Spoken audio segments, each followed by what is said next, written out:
এক একটা ফুল যদি 100 টাকা করে দিই তাহলে কত টাকা হয়? উনি বললো যে 500 টাকা হয় 5টা ফুল। তো আমি প্রথমে ওনার কাছে জিজ্ঞাসা করলাম যে ফুল কত করে? উনি বললো যে ফুল এক একটা 20 টাকা করে।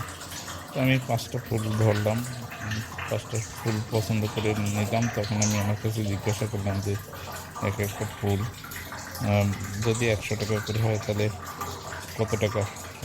তো উনি আমাকে বললো যে 500 টাকা। তো 500 টাকা এখন ওনাকে আমি জিজ্ঞাসা করলাম যে 500 টাকা যদি দেই 5টা ফুলের দাম, তো আপনি কি খুশি হবেন কিনা? তখন উনি বললো যে হ্যাঁ খুশি হবেন। তারপরে আমি জিজ্ঞাসা করলাম যে আপনি এই টাকা দিয়ে কী করবেন?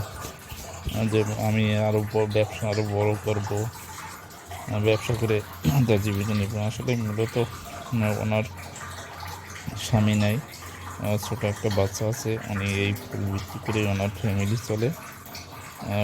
আমার সাথে যা কথা বলে যেটা আমার মনে হলো যে উনি খুবই গরিব এবং খুবই দরিদ্র। এই ফুল বিক্রি করে যে টাকা হয় সে টাকা দিয়ে দেখা যায় মা ছেলে জীবিকা নির্বাহ হয়, দিয়ে সংসার চলে। বাবা, ওনার স্বামী অনেক আগেই মারা গেছে। উনি বলে যে আজিমপুর কবরস্থানে দাফন দিয়েছে তাকে। তো ওনার বাড়ি হলো যে নেত্রকোনার কথা বললো। তো উনি দীর্ঘদিন ধরে এই ফুলের ব্যবসা করে। তাই সামান্য একটু চেষ্টা করলাম যে আর একটু সহযোগিতা করে যাতে ওনার ব্যবসাটা আর একটু বড় করতে পারে, যেন ভালোভাবে চলতে পারে ওনার সংসারটা। এটাই চেষ্টা।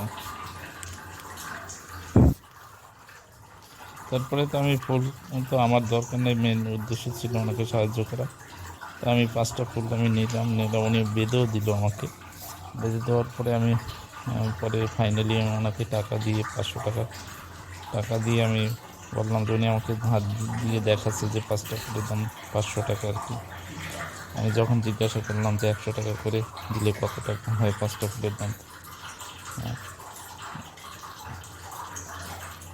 তারপরে আমি পরে আসার সময় ওনাকে আবার ফিরে ফুলগুলো আমি ফুলগুলো দিয়ে কী করবো, পরে আমি ওনাকে আবার ফিরে রিটার্ন করলাম যে আপনি এই ফুলগুলো অন্য কারো কাছে বিক্রি করে দিন। উনি সুন্দর একটা ফুলের তোড়া তৈরি করছে ওনার নিজের হাতে, সেটাও দেখাইলো।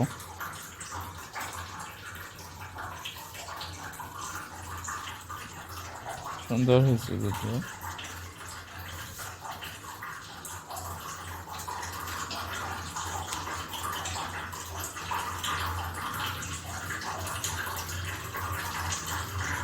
আমার ক্যামেরার যান্ত্রিক ত্রুটির কারণে আসল সাউন্ডটা রেকর্ড হয় নাই, এই জন্য